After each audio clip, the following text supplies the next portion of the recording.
Good morning, and welcome to our Gender Equality for Breakfast panel discussion. The Indigenous, Local, and Global Health Office is co-hosting this event together with the Office of Professionalism, Equity, and Diversity to explore issues of male engagement in gender equality. We have been asked, why do we have an all-male panel on gender equality? Shouldn't women's voices be represented today? This was a deliberate decision to highlight the challenges and opportunities of male engagement and to raise issues men face in championing gender equality with other men. We want to challenge the notion that gender equality is a women's issue only. Equality is all of our business.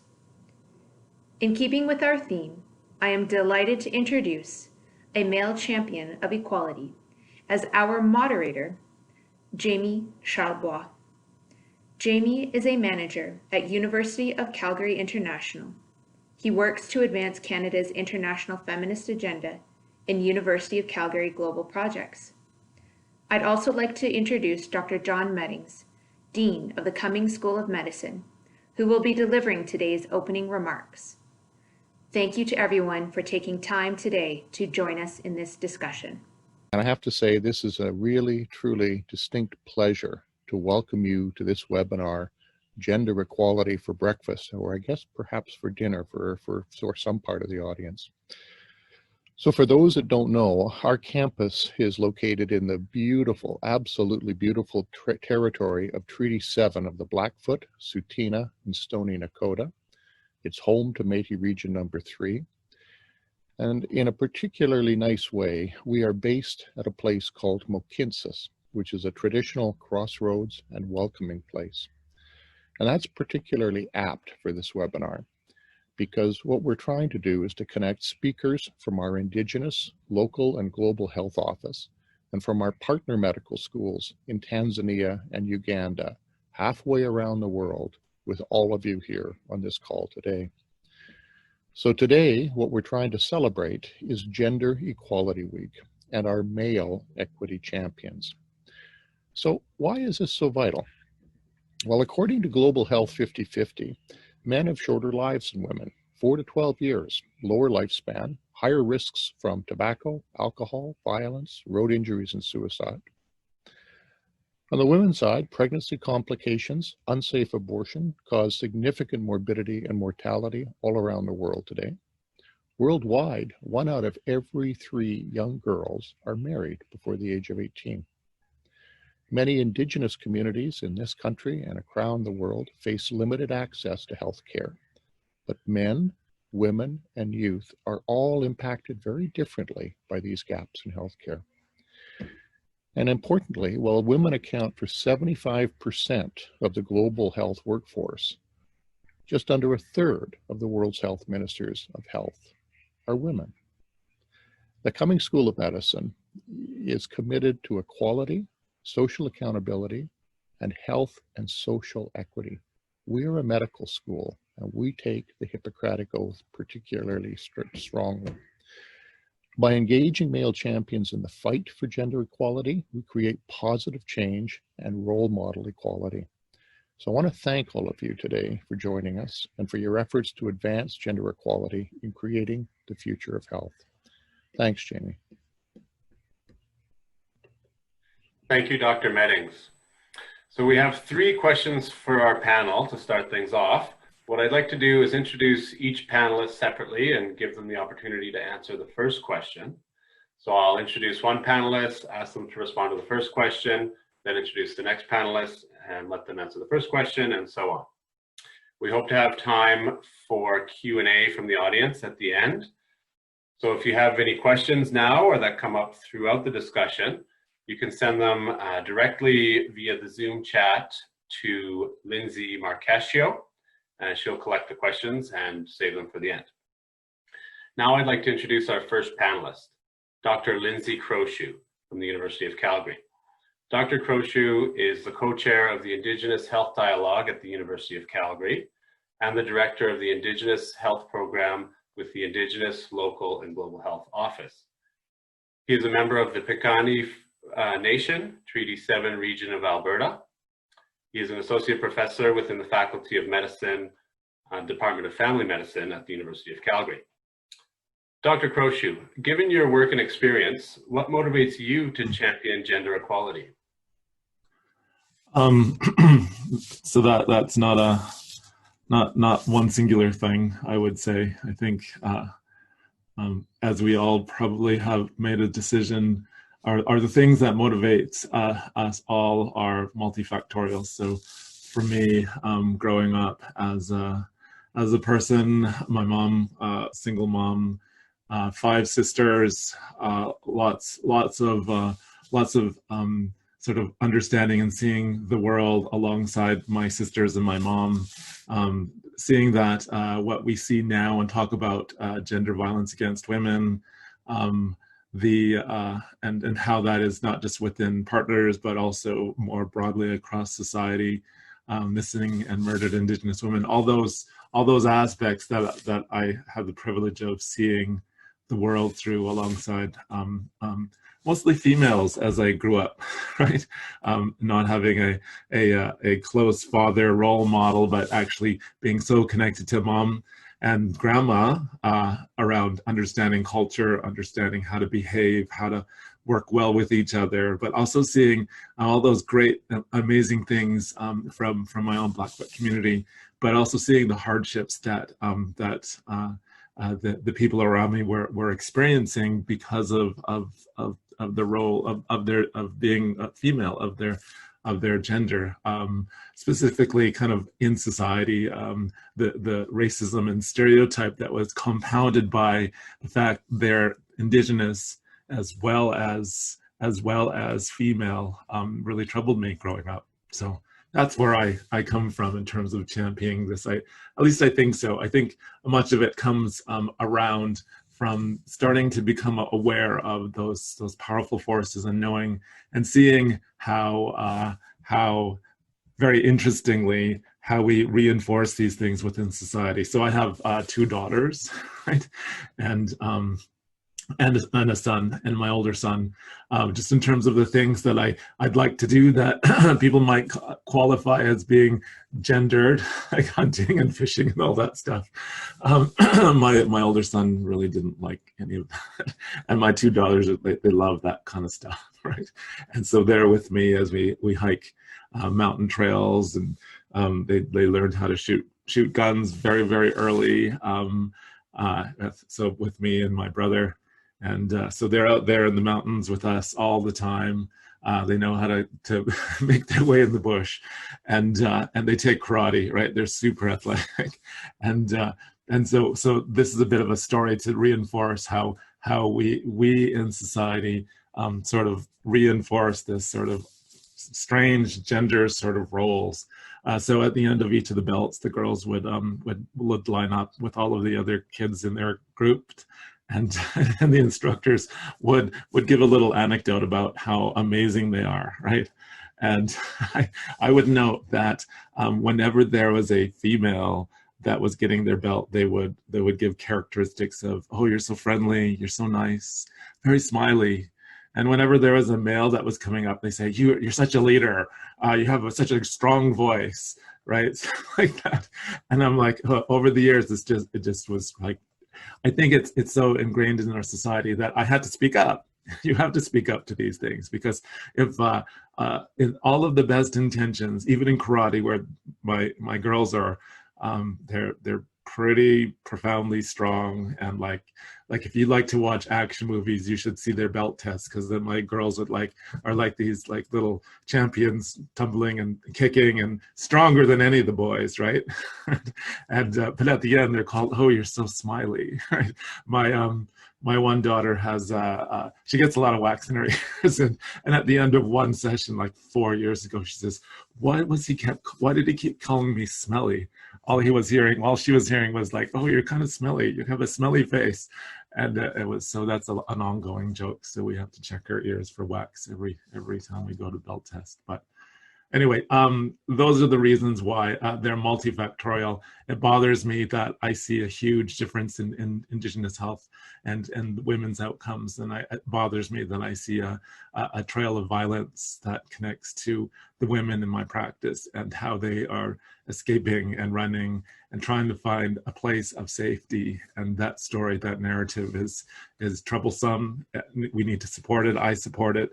But it also is very close to my own experiences in life, and understanding my role as a man and how men perpetuate this and how society then perpetuates it, and how we do it often not even knowing, just as that anecdote of that karate story. We have to be aware. I have to be aware. And so that's where I come from. Thank you very much, Dr. Croshoe, for sharing your experiences.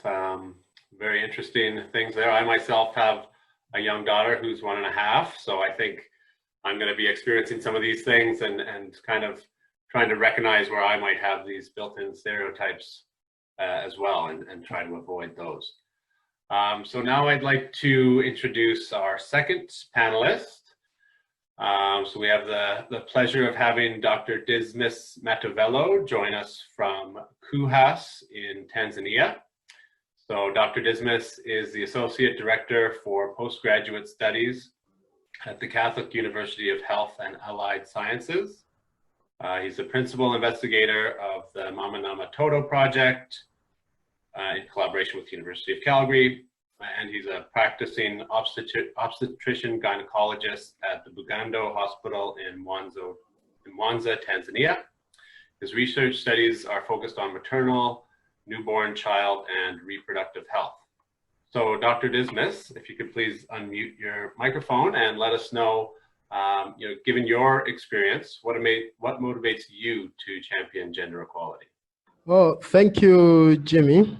So I think this is an important subject, and I think it should not just end today. It should be an ongoing discussion, because as we all know, gender equality is all about access to education, access to health, access to political position, economic opportunities. So this is something that is a topic of interest, and I think if we all abide to it, we will see tremendous change.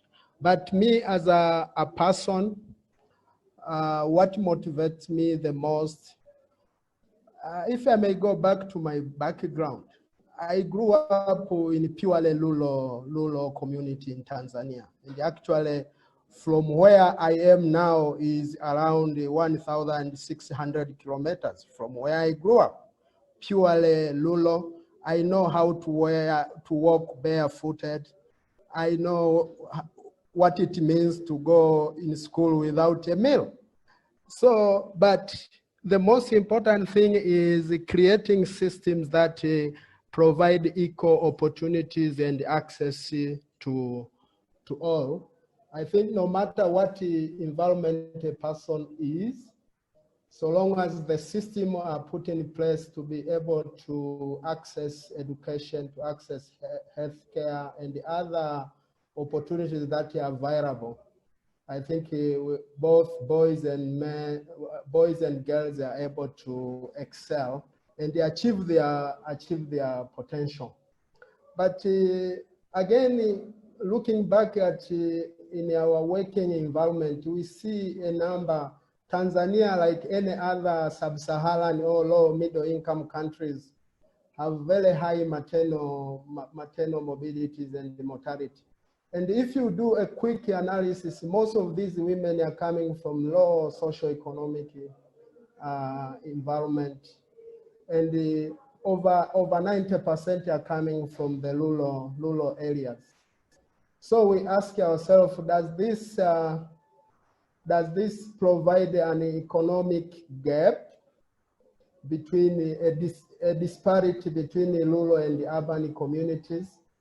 And that's why currently now we have decided whenever we discuss maternal mortality, we do a maternal mortality audit. We need to look at what are the gender and gender equality issues that have caused this death. And this should emanate from what are the gender issues that emanated during the care provision, and what were the gender issues at the community level that probably could have been avoided to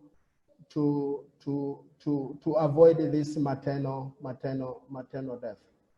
But again, we should also go further and look at, we understand like in Tanzania, adolescent pregnancy is around 35 to 40%.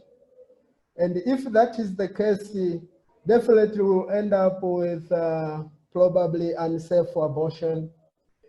And the majority probably had also unsafe sex.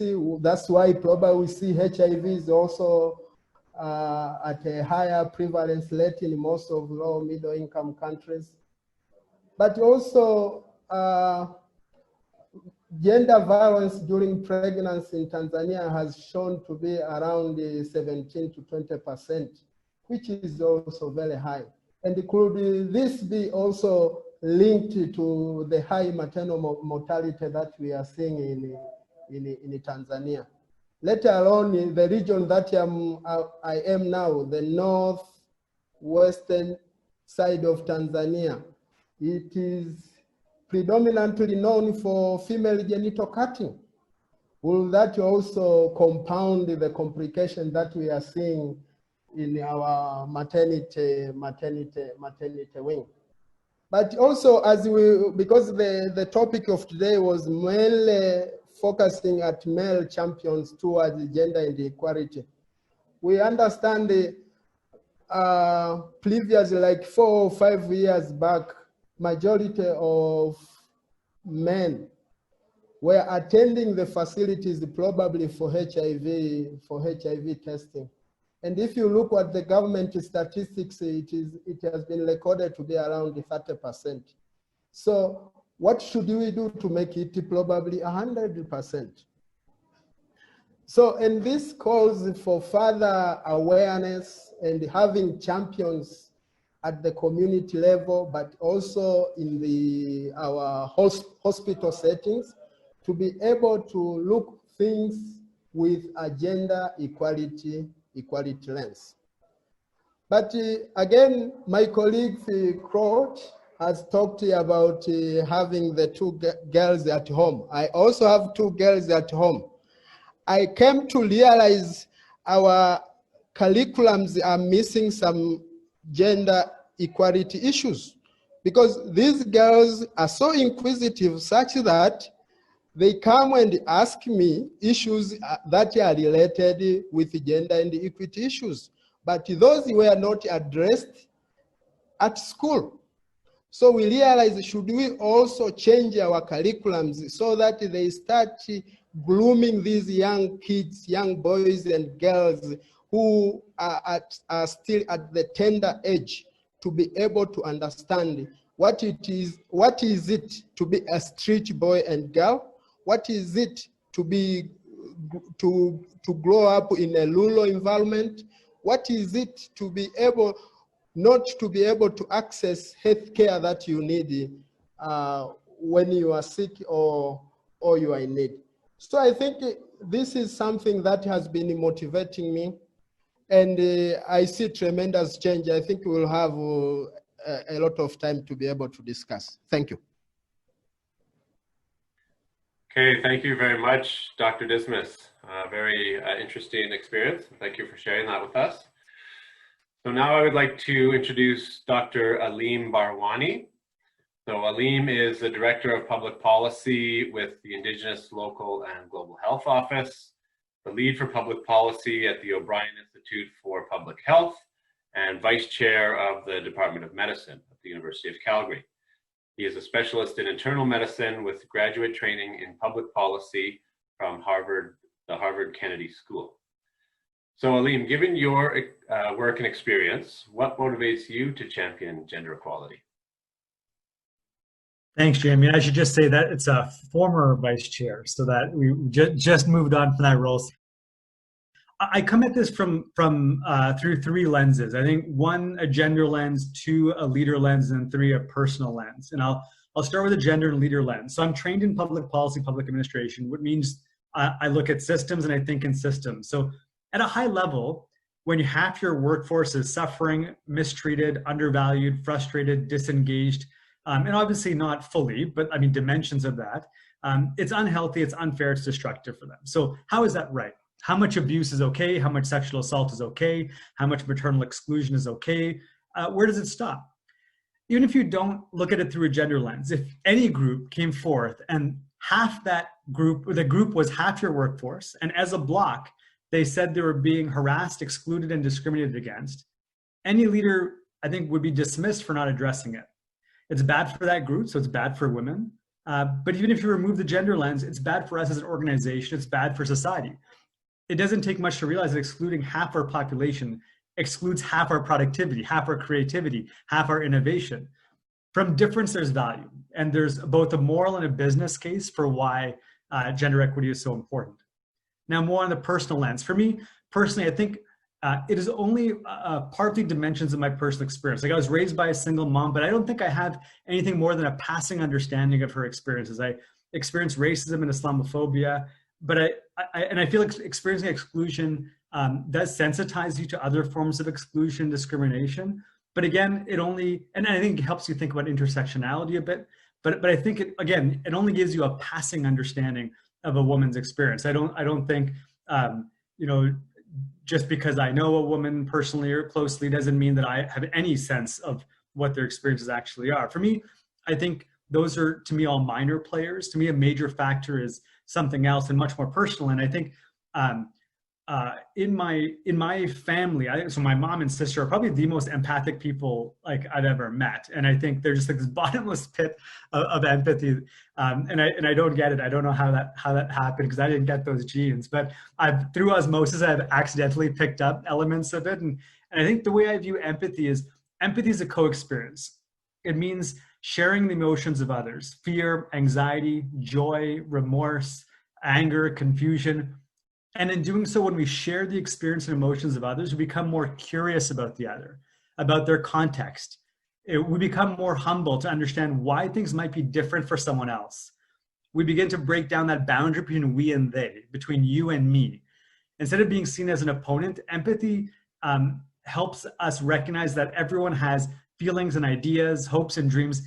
Everyone is a human, an individual human. And I think those lines of that humanity becomes more recognizable through an empathy lens, and difference feels less threatening. You begin to cheer for those different from you instead of feeling threatened by those different from you.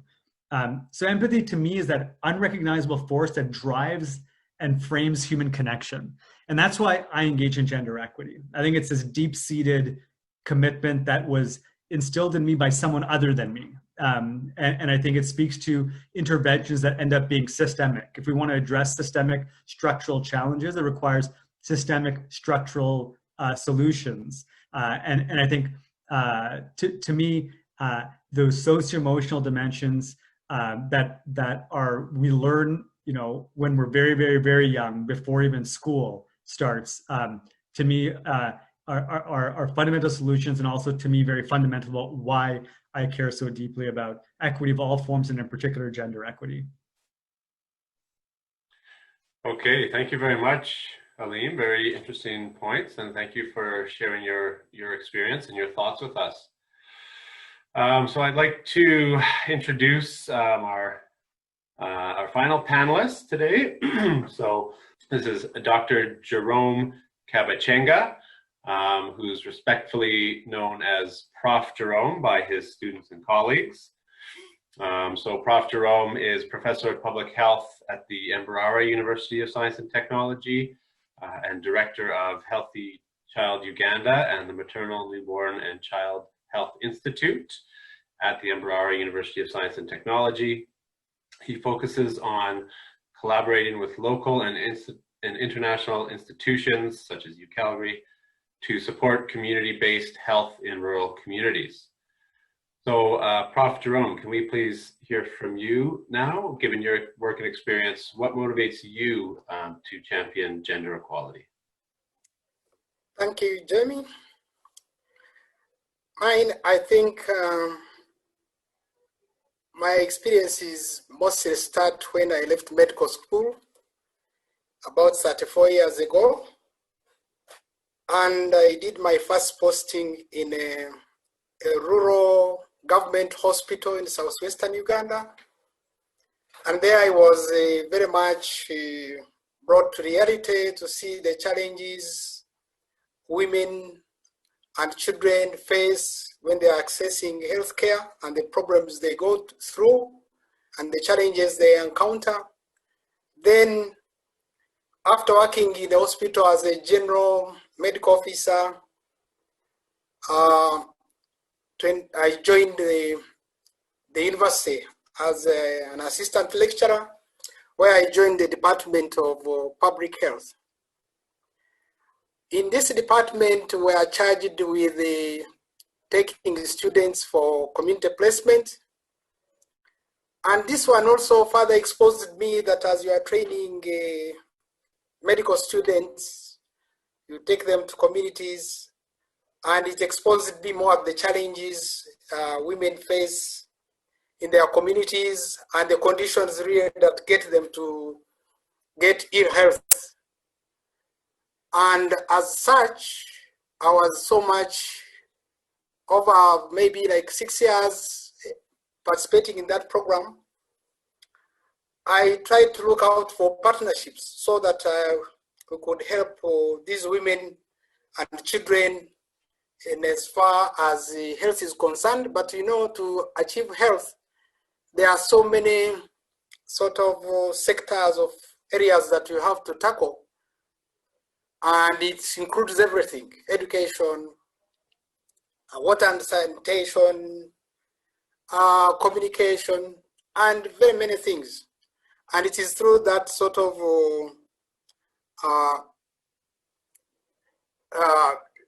such environment that I came to look out for partners, and that's how I ended up coming across the Canadian partners who we have been collaborating and doing some work in communities.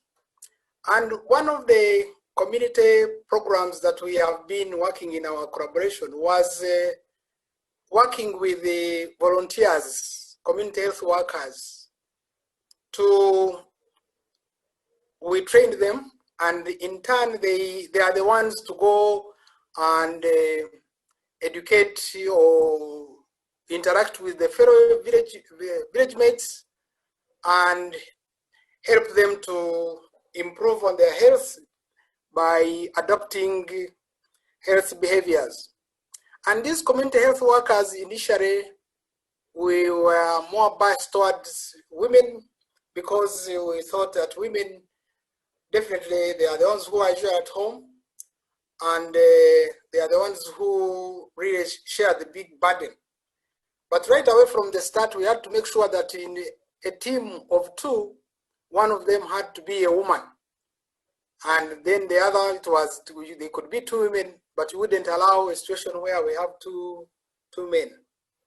And over the time, we came to realize that it was coming out well, because when they are working as teams, as community health workers, they know which roles where men are better, like when they want to carry out some educational program that is targeting men, then when they have men as members of the team, it is easier for them to communicate to men. But over time, we find that after communities have gotten trust with these community health workers, there is no sort of discrimination of saying this one is for men, this one is for women. They are able to share roles equally. And maybe that is because in the training of these community health workers, we have had also some module which is focusing on gender equality. because in an environment where we are in Uganda, you find we still have strong traditions, which places women in a certain area and women in a certain area. Women are supposed to do certain roles, men are supposed to be doing certain roles. I know it may not come within, we may not achieve that equality within a short time, but there are steps, positive steps towards achieving, towards that goal.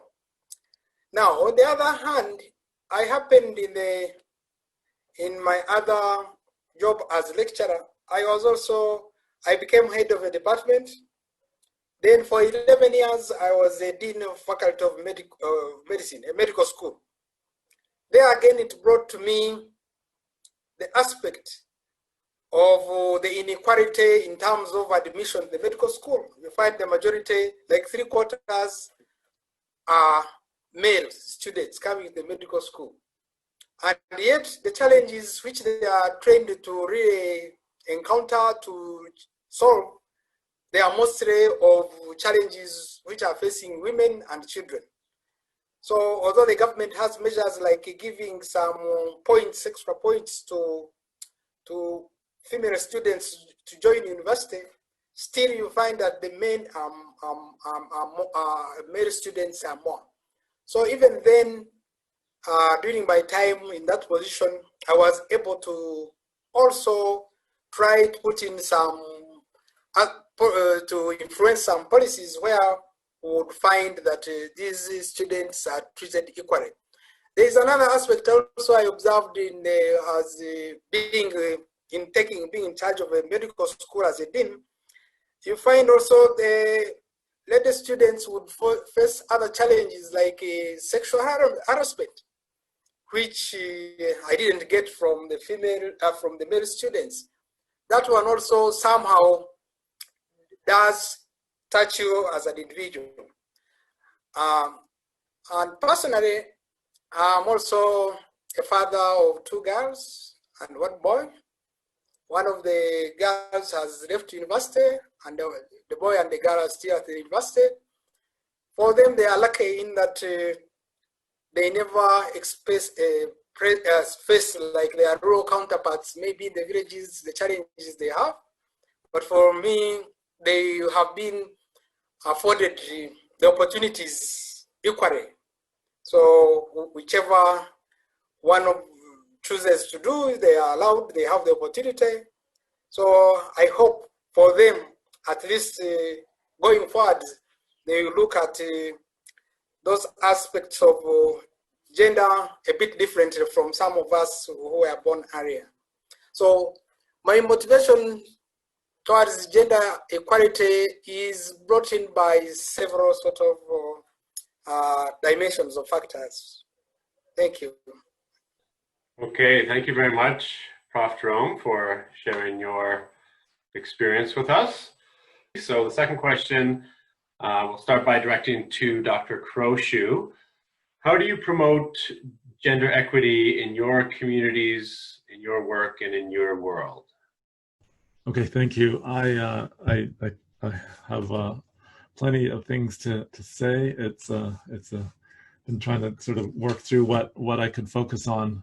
I would say that starting with I give this pop quiz with the teachings that I do in medical school. Well, teachings that I offer to anybody who wants to listen, and one of them is focused on the Canadian Human Rights Act, right? So if part of my role as a Indigenous health educator is to help people to understand those structures of society that influence the health of Indigenous peoples, and understand what this means at within our healthcare system, and what does this mean in terms of the health outcomes of individuals within Canada, of Indigenous peoples within Canada, and help those learners to understand the complex relationships that are on the table in that history of colonization, and how that colonization is not just a historical act, but an ongoing influence that perpetuates itself throughout society. And so giving stories, telling, providing presentations, finding opportunities to discuss this is what I been doing for quite some time now. One of the strategies is to ask questions of people and show them, you know, you have experienced the world as a learner, and you've gotten multiple choice questions. Here's one for you now. The question is, in 1977, the Parliament of Canada established the Canadian Human Rights Act, right? So we all know that. We are, as Canadians, as people of the world, Human Rights Act as a country, as a nation, have outlined, sort of in line with United Nations, allows us to, like, you know, be safe in our communities and in our countries. Here's a quote: "The existence of fundamental human rights and freedoms, including the right of every individual to participate in society without discrimination, is a basic and underlying principle which has long been recognized by the Parliament and government in Canada." So my question to learners is, what is controversial about Section 67 of this Act, right? And I give you a list of possibilities, right? So this is in regards to Indigenous peoples.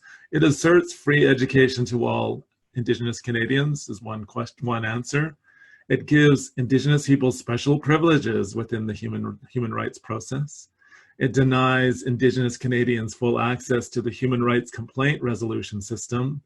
It outlines provisions for Indigenous Canadian land disputes. And the last one, it exempts Indigenous Canadians from certain federal laws. So these are designed to there's some nuance, because they contain a whole host of stereotypes and misinformation that Canadians hold. The answer is, well, of course, you have to be the middle one. So if you choose C or perhaps the worst one of the list, you'll figure out my pop quizzes. The answer was, it denies Indigenous Canadians full access to the human rights complaint resolution system. So this is a story of gender as well. So Section 67 says nothing in this act affects any provision of the Indian Act or any provision made under or pursuant to that act. So if there is a human rights injustice within the Indian Act, which there are many and have been many, the Human Rights Act does not allow Indigenous people under the treaty to make a complaint, right? So that means that since this act was implemented, knowing that the Indian Act has been around for like 100 years, any gender-based, any provision of it that directly impacted our human rights, which could not be addressed, right? So here's more of the story. And so when my sisters, I told you I had 5 sisters, some of them married non-Indigenous men, and they lost their status meaning their status within the Indian Act, and they lost membership into our reserve. And so all of their kids were deemed not status either. And it's a powerful effect in terms of who you are. You know, how the government defines you influences how you see yourselves. And it's very interesting and powerful, and I makes me kind of worried and upset. But nonetheless, being recognized under the Indian Act and being recognized by your own tribe to be a member of them influences who you are and who you feel you are, but it also influences a whole host of resources and acts and all those issues around being Indigenous. So my sisters and their kids lost their status, right? I have an older brother who married a non-Indigenous woman, and she gained full status. So she has a treaty card, she's a member of the band, and all their kids were full members. And so all of a sudden, I even in my own family, I would see these diverging populations. And as a doctor, I would be interested to see how a lot of Indigenous people are dislocated just because of this legislation and government policy. In 1970, Sandra Lovelace, who is from the Mohawk Nation, married a non-Indigenous man, moved away, and she lost her status. She moved back to her reserve later on and found that she was no longer considered Indigenous. She wasn't Indian, and she was denied access to housing, funding, healthcare, education. Right, so there's a huge, just because she married a non-Indigenous man, she lost some of the privileges, some of the rights, one would say, that are associated with the being a status indigenous person with membership into a reserve, which means there is a treaty, which means there's a whole host of things that this community holds, just as a small community holds, just like as the city of Calgary holds in terms of the resources that are distributed amongst individuals. She had no access to those just because she had married a non-Indigenous man, and none of her kids could have access. She actually said that this is wrong. This is unjust, and she presented her case to the Human Rights Act, and she was denied any exploration of this. She says this. She found out that section did not allow the Indian Act to be challenged under this act. So she said, well, this is wrong. So she and some lawyers went to the United Nations in 1977. And a few years later, at that tribunal, they found Canada in the wrong and asked and forced Canada to amend. And it's called Bill C-31. And that allowed Indigenous people that had lost their status to regain it. That allowed a host of multiple generations of kids up to a certain point to be able to regain their status within the Indian Act. And that sort of set the stage where if you're an Indigenous man marrying a non-Indigenous female, the spouse would not gain full status, and the kids would have status as the other kids of say my sisters who had regained their status. But it created this whole complex sort of political sort of identities of Indigenous peoples, because right now when you talk and think about Indigenous people, and it's complex, and I say, okay, are they new status? Are they Bill C-31? Are they Métis? Are they non-status? Are they status but under a treaty, meaning have membership into the reserve? All those things make a difference. And so the reason for this question here is to show that there's complexity. And that when you're working and seeing an Indigenous person, you have to understand what sort of resources are located with that person. And if you don't even ask the simple question of from a political sense, where is it that, who are you, right? Then you may not be able to support that first person as effectively as possible, because if an Indigenous person within the Indian Act and under reserve has access to a host of resources like Blue Cross, but it's a federally funded program called the Non-Insured Healthcare and Benefits Package. There are certain things that I can prescribe or not prescribe. If I see a person who is like a non-status and working or not working, so there's a whole complexity around this.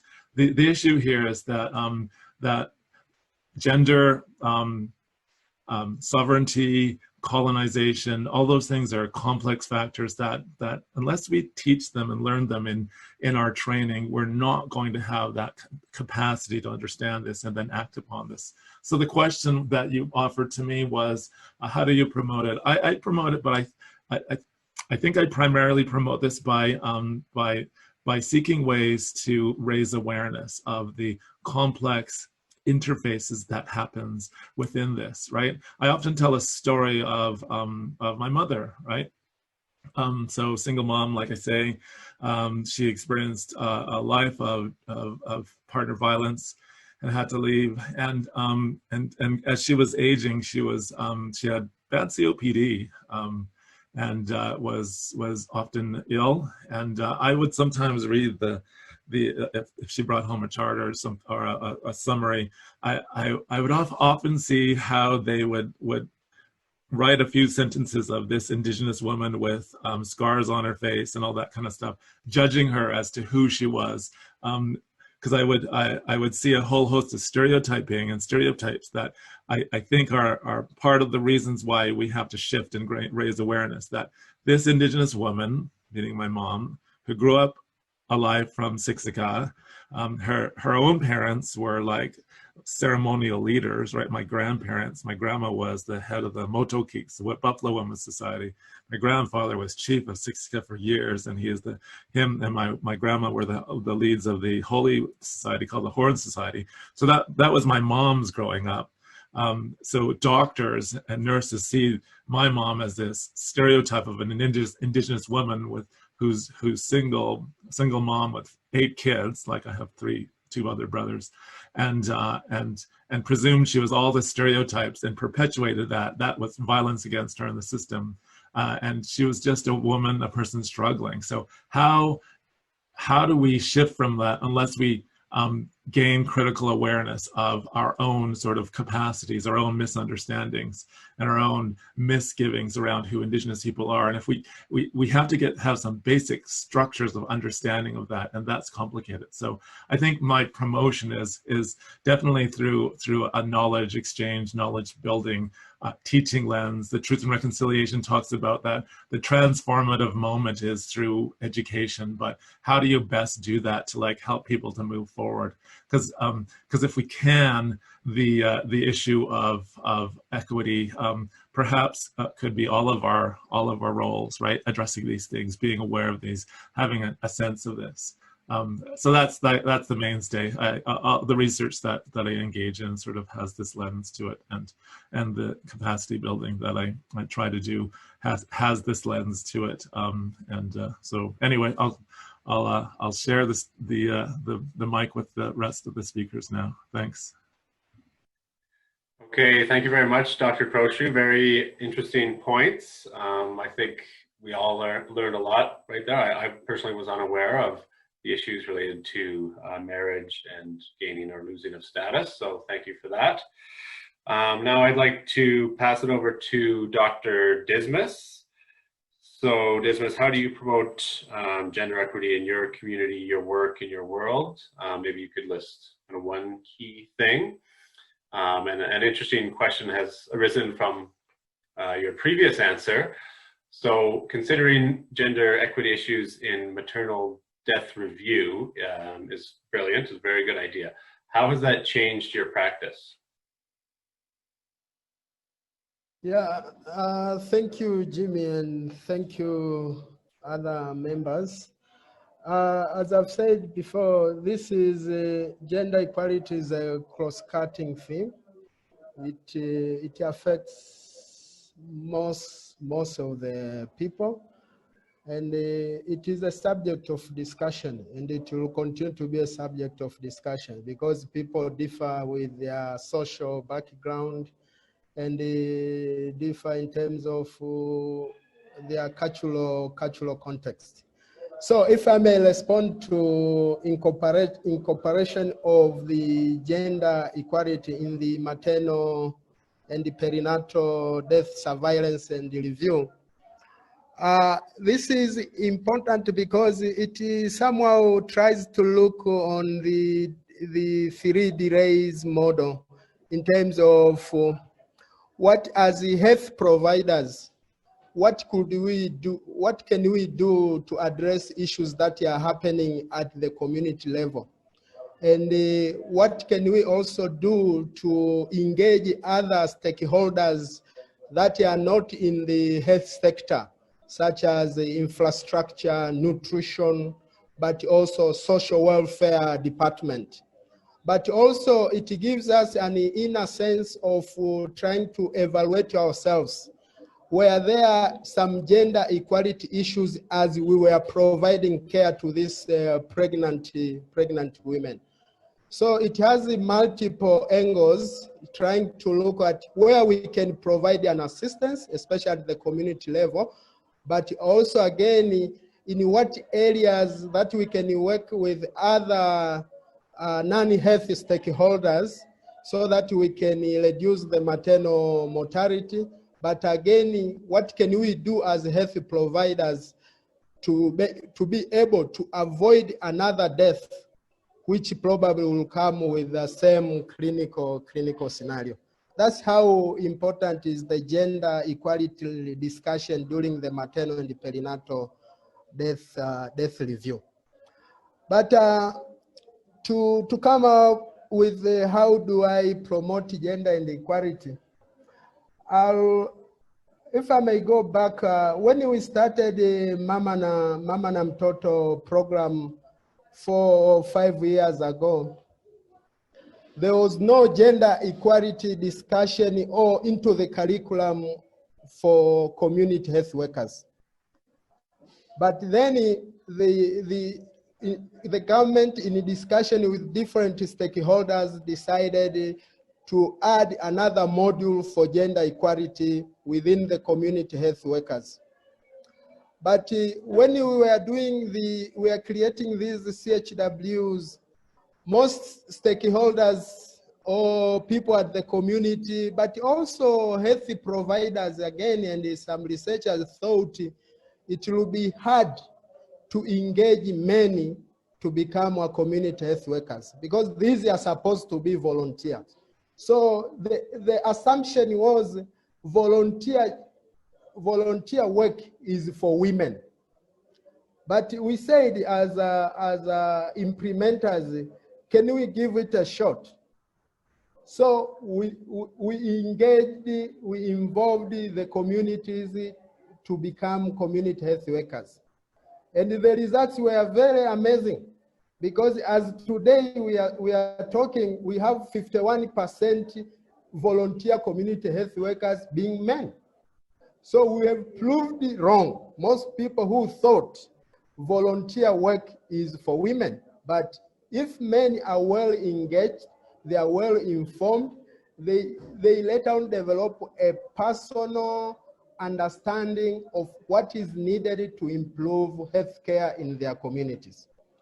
So I think that has become a turning point in terms of now men are starting to become aware of gender inequalities that are happening in their communities, and they become part and parcel of the intervention. But again, the other thing that we have been doing is to provide community mentorships in terms of developing a sense of understanding at the community level. What are the issues that are happening? Because I understand the gender equality issues, they might be different from one community to the other, but engaging communities to understand what are the issues in their communities different from the other communities, and they come up with some own solutions to address those issues. Because as we are talking of issues like adolescent pregnancies or early marriages, the cause might be economical to these communities, but in the other community, it might be it's just their social cultural attendance. That means you don't need to go to school. You just have, once you are 12, 14, you just have to be married. So we have to address these issues depending on which communities that we are dealing on. Even when you look at our Bugando hospital, like 90% of our gynecological ward is patients with obstetric fistulas, which I understand probably in a developed world, this is something which is not there. But when you go back to case to case to assess like what was happening at the family level or at the community level, you realize most of these women have never gone to school. Most of these women were married either prior even to 18 years old. Some of them were married were 12 or 14 years. Most of these women are living more than 50 kilometers away from the health facilities. So issues of access to care is challenging. So some of the things that we are doing other than repairing the fistula is to be able to provide a psychosocial counseling for them, because some of them have been divorced. Some of them, they need to learn how to read and write. So other than just closing the hole, providing the social counseling, psychosocial counseling, improving their nutrition, helping them to be able to read and write and start thinking what economic activities that they can do when they go back in their communities. I think So those are some of the issues that we have been doing. Thank you. Okay, thank you, Dr. Dismas. Very, very interesting. Thank you for sharing your experience with us. So if I could pass it over to Aleem. So, you know, what do you do to promote gender equity in your community, your work in your world, and, you know, any sort of final reflections on this topic? Yeah, so I'm going to answer the second and third question together. I'm going to try and do it in 10 sentences. So just in the interest of time. So when I had been appointed the vice chair for the department, my first task was to tackle gender equity. And I could have done precision medicine instead. And frankly, my life would have been much easier and probably would have been better for my career. But I felt as a man, as a bystander, I had to use that position, right? As a beneficiary of gender inequity, I shouldn't be making equity-seeking groups fight me for scraps. I should be helping stick a wedge into those cracked glass ceilings and stomping on them to make them shatter. That is the job of the bystander. When a bully is beating up a kid in the schoolyard, the bystander's role isn't to pocket the loose change off the ground. And so I think that's a question every man needs to ask himself today. Are we sealing cracks? Are we talking about cracks? Or are we helping cracks shatter?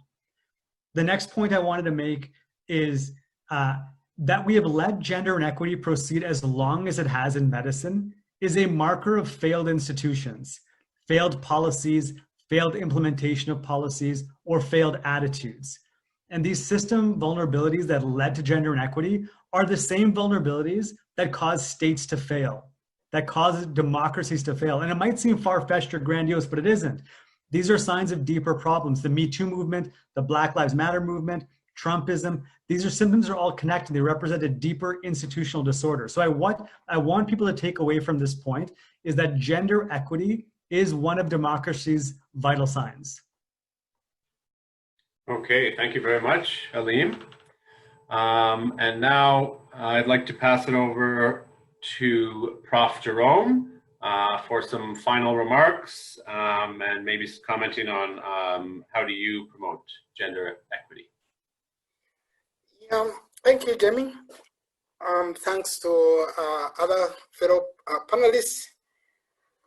Like as I said, I've been involved in education, but mostly, of course, formal education of training people who are going to become health professionals. But still in the community work I've been doing, it has been the tool we have been using is education. I think we have to continue both those who are in school, first of all, keeping, for example, girls or ladies in school longer. And after all, school somehow helps to narrow the differences between boys and girls or men and women.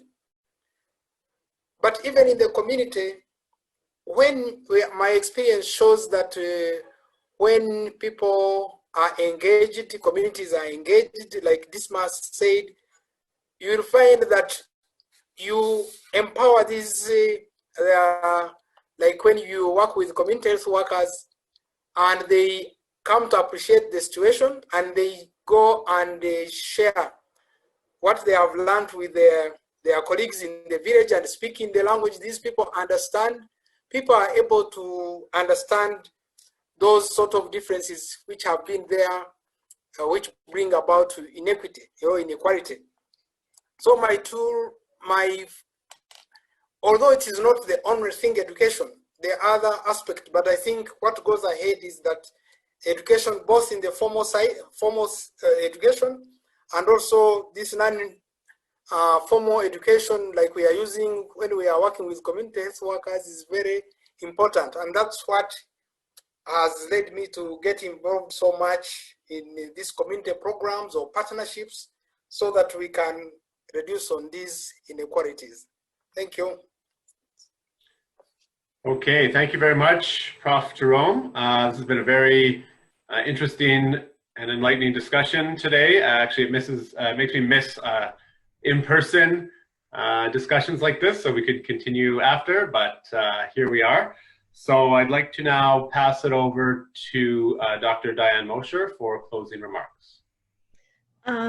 Thank you to all of our panelists, and thank you, Jamie. I think this has been the very thoughtful discussion, and I really want to thank our panelists too for sharing with us their personal experiences.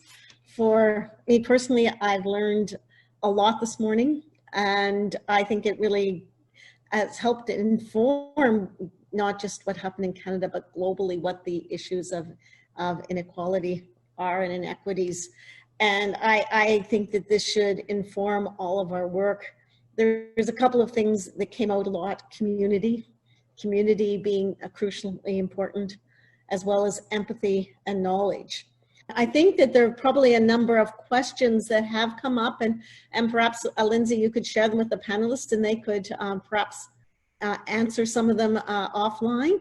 If people are interested in this type of engagement again, where we bring our multiple partners together, please let Lindsay know, and we can have more of these types of events in the future. So once again, thank you to everyone for joining us, and particularly to Jamie and our panelists, and John for your wonderful introduction.